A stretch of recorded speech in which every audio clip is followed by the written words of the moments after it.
नमस्कार 4 PM पर आप सभी का स्वागत है।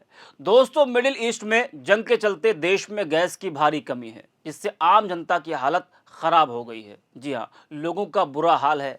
गैस मिल नहीं पा रही, लेकिन मोदी सरकार इसे गंभीरता से नहीं ले रही और गैस की कमी को अफवाह बता रही है और चुनाव प्रचार में व्यस्त है। लेकिन मोदी जी के दावों की पोल खोलते हुए उनके गृह राज्य गुजरात से एक ऐसी तस्वीर निकलकर सामने आई है जो मोदी और बीजेपी नेताओं के दावों पर तमाचा है। आपको बता दें कि गुजरात के सूरत में गैस किल्लत से हाहाकार मचा हुआ है।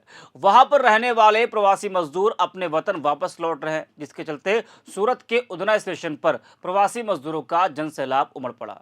आपको बता दें कि 19 अप्रैल की सुबह सूरत के उधना रेलवे स्टेशन पर ऐसी भगदड़ मच गई कि पूरा माहौल हाहाकार में बदल गया। हजारों प्रवासी मजदूर, जिनमें ज्यादातर उत्तर प्रदेश और बिहार के थे, ट्रेनों में सीट पाने के लिए एक दूसरे से भिड़ गए। लंबी लंबी कतारें स्टेशन के बाहर 2 किलोमीटर तक फैली हुई थी। गर्मी, प्यास और थकान से लोग बेहाल थे। जब कुछ यात्री लाइन तोड़कर ट्रेन की ओर भागे तो स्थिति बेकाबू हो गई। पुलिस और आरपीएफ के जवानों को भीड़ को काबू करने के लिए लाठीचार्ज करना पड़ा। कई लोग घायल हो गए। कुछ यात्री लोहे की जालियों पर चढ़कर कूदते हुए भागते नजर आए। यह तस्वीर सिर्फ एक स्टेशन की नहीं है, बल्कि पूरे देश में चल रहे एलपीजी संकट की कहानी को बयां करती है। मिडिल ईस्ट में इजराइल, अमेरिका और ईरान के बीच चल रही जंग का असर भारत के घर घर तक पहुंच गया है। जी हाँ दोस्तों, आपको बता दें कि वही यह संकट अचानक नहीं आया। फरवरी के अंत में जब अमेरिका और इजराइल ने ईरान पर हमले शुरू किए तो स्थिति तेजी से बिगड़ने लगी। ईरान ने दुनिया के सबसे महत्वपूर्ण समुद्री रास्तों में से एक स्ट्रेट ऑफ हॉर्मुज को बंद कर दिया। दुनिया के लगभग 20% तेल और गैस का परिवहन इसी रास्ते से होता है। भारत एलपीजी का दूसरा सबसे बड़ा आयातक देश है। हम अपनी जरूरत का करीब 60% एलपीजी विदेशों से मंगाते हैं और उसमें से लगभग 90% इसी हॉर्मुज जल डमरूबंद से आता है।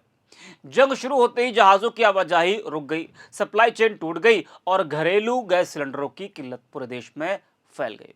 शुरुआत में लोगों ने और सरकार ने इसे हल्के में लिया, लेकिन मार्च आते आते यह संकट गहरा गया। ब्लैक मार्केट में 14.2 किलो का सिलेंडर हजारों रुपयों में बिकने लगा।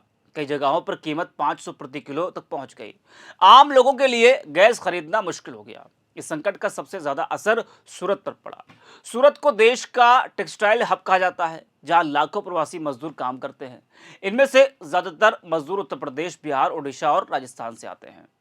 ये मजदूर पावरलूम, टेक्सटाइल मिलों और छोटी छोटी फैक्ट्रियों में काम करते हैं। उनका जीवन बेहद साधारण होता है।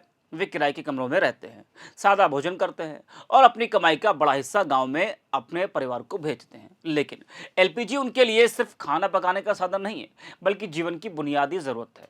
जब गैस मिलनी बंद हो गई तो उनके लिए खाना बनाना भी मुश्किल हो गया। कई मजदूरों ने बताया कि 15 से 20 दिनों से गैस नहीं मिल रही थी। दोस्तों, आज सत्ता की आंखों में आंखें डालकर पत्रकारिता करना मुश्किल हो गया है। हमारे 4 PM नेशनल यूट्यूब और फेसबुक चैनल को, जिसे आपका प्यार और विश्वास हमेशा से मिलता रहा, उसे बंद करके सरकार ने यह साबित कर दिया है कि वो आपके सवालों से कितना डरती है। मुश्किल दौर है, लेकिन हम ना रुके थे और ना ही रुकेंगे। हम सच के लिए हमेशा लड़ते रहेंगे। ऐसे में 4 PM यूपी को आप लोग ज्वाइन करें और निष्पक्ष पत्रकारिता को जिंदा रखने के लिए जितना हो सके उतना हमारा आर्थिक सहयोग भी करें। आपके सहयोग से ये जंग हम जीत कर रहेंगे। वे गैस एजेंसी पर लाइन में लगते, लेकिन हर बार स्टॉक खत्म होने की बात कह दी जाती है। ब्लैक मार्केट में गैस इतनी महंगी थी कि उनकी रोज की कमाई का बड़ा हिस्सा सिर्फ गैस खरीदने में चला जाता। एक मजदूर ने बताया कि हम गांव जा रहे हैं क्योंकि कई दिनों से गैस नहीं मिल रही है, कंपनियां भी बंद हो रही हैं। यहाँ पैसे नहीं है, कोई मदद नहीं कर रहा है। गैस की समस्या ठीक होने पर ही वापस आएंगे। टेक्सटाइल इंडस्ट्री पर भी इस संकट का गहरा असर पड़ा। गैस की कमी की वजह से उत्पादन घटकर लगभग आधा रह गया। जहां पहले रोज 6.5 करोड़ मीटर कपड़ा तैयार होता था, अब यह घटकर 4.5 करोड़ मीटर रह गया है। कई फैक्ट्रियां या तो काम कम कर रही हैं या पूरी तरह बंद हो गई हैं। मजदूरों की आय घट गई और नौकरी का भरोसा भी कमजोर पड़ गया। मार्च के अंत तक करीब 3 लाख मजदूर सूरत छोड़ चुके थे और अप्रैल में यह संख्या और बढ़ गई, जिसको लेकर लोगों का कहना है कि काम तो है, लेकिन अगर घर में खाना ही नहीं बन सकता तो यहां रहना संभव कैसे है। इसी दौरान समर वेकेशन भी शुरू हो गए, जिससे परिवारों ने गांव लौटना शुरू कर दिया है। इन दोनों कारणों से उधना स्टेशन पर भीड़ दोगुनी हो गई। 19 अप्रैल की सुबह लगभग 11 बजे स्टेशन पर अचानक अफरा तफरी मच गई। उत्तर प्रदेश और बिहार जाने वाली ट्रेनों के लिए स्पेशल ट्रेनें चलाई गई थी, लेकिन सिर्फ 2 ट्रेनें पर्याप्त नहीं थी। स्टेशन पर 8,000 से ज्यादा यात्री जमा हो गए थे। कतारें इतनी लंबी थी कि स्टेशन के बाहर बना शेड पूरी तरह भर गया। लोग प्लेटफॉर्म, खुले मैदान और सड़कों तक फैल गए। तापमान 40 डिग्री से ऊपर था। कई लोग गर्मी की वजह से बेहोश हो गए। पानी की पर्याप्त व्यवस्था नहीं थी। जब पानी पहुंचा तो लोग बोतलों के लिए आपस में झगड़ने लगे। जैसे ही ट्रेन आई, लोग लाइन तोड़कर चढ़ने लगे और स्थिति नियंत्रण से बाहर होने लगी। पुलिस और आरपीएफ को मजबूरन लाठीचार्ज करना पड़ा। कई यात्री मामूली रूप से घायल भी हुए। आपको बता दें कि रेलवे अधिकारियों का कहना है कि पिछले कुछ महीनों से एलपीजी संकट के कारण स्टेशनों पर भीड़ बढ़ी है और समर वेकेशन ने इसे और बढ़ा दिया है। उन्होंने बताया कि 6 स्पेशल ट्रेनों के जरिए दोपहर तक करीब 21,000 यात्रियों को भेजा गया है, लेकिन भीड़ कम नहीं हुई। वहीं इस घटना पर राजनीतिक प्रतिक्रिया भी सामने आई। गुजरात कांग्रेस के अध्यक्ष अमित चावड़ा ने सरकार पर सवाल उठाते हुए कहा कि सूरत गृह मंत्री हर्ष संघवी का गृह जिला है, फिर भी हर साल मजदूरों को लाठीचार्ज का सामना करना पड़ता है और उन्हें बुनियादी सुविधाएं भी नहीं मिलती। जानकारी के अनुसार यह संकट सिर्फ सूरत तक सीमित नहीं है। दिल्ली, मुंबई, नोएडा और राजस्थान सहित कई राज्यों में एलपीजी की कमी देखी जा रही है। होटल, रेस्टोरेंट और फैक्ट्रियां प्रभावित है। सरकार ने घरेलू उपयोग को प्राथमिकता दी है, जबकि उद्योगों को गैस की आपूर्ति कम कर दी है। पाइप्ड गैस को बढ़ावा देने की कोशिश की जा रही है, लेकिन फिलहाल राहत के संकेत नहीं है। मजदूरों की हालत सबसे ज्यादा खराब है। एक महिला ने बताया कि गैस 15 दिनों से नहीं मिल रही है। बच्चों को लेकर गांव जा रही हूँ, पति यही रह गए हैं, कई परिवार बिखर गए हैं।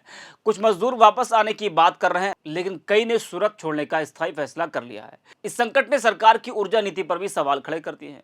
आत्मनिर्भरता और आयात कम करने के दावे इस स्थिति में कमजोर नजर आ रहे हैं। जानकारों का मानना है कि भारत की होर्मुज जल डमरू मध्य पर अत्यधिक निर्भरता जोखिम भरी है। वैकल्पिक स्रोतों और भंडारण क्षमता पर पहले ध्यान देना चाहिए था। सरकार अब रूसी एलपीजी के विकल्प तलाश रही है और पाइप्ड गैस नेटवर्क का विस्तार कर रही है, लेकिन इन उपायों का असर दिखने में समय लगेगा। फिलहाल आम जनता, खासकर गरीब और प्रवासी मजदूर सबसे ज्यादा प्रभावित हैं। सूरत का उधना स्टेशन इस संकट का प्रतीक बन गया है। यहाँ की भीड़, लाठीचार्ज और मजदूरों की बेबसी पूरे सिस्टम की कमजोरी को उजागर करती है। यह सिर्फ एक घटना नहीं है, बल्कि एक चेतावनी है कि अगर समय रहते सुधार नहीं किया गया तो भविष्य में ऐसे संकट और गंभीर हो सकते हैं। वही अब ठोस कदम उठाने की भी जरूरत है, तभी इस संकट से उभरना संभव होगा। वही इस खबर पर आपकी राय क्या है, कमेंट करके बताइए। फिलहाल के लिए इस खबर में इतना ही। ऐसी तमाम बड़ी और राजनीतिक खबरों के लिए आप बने रहिए 4PM के साथ। धन्यवाद आपका।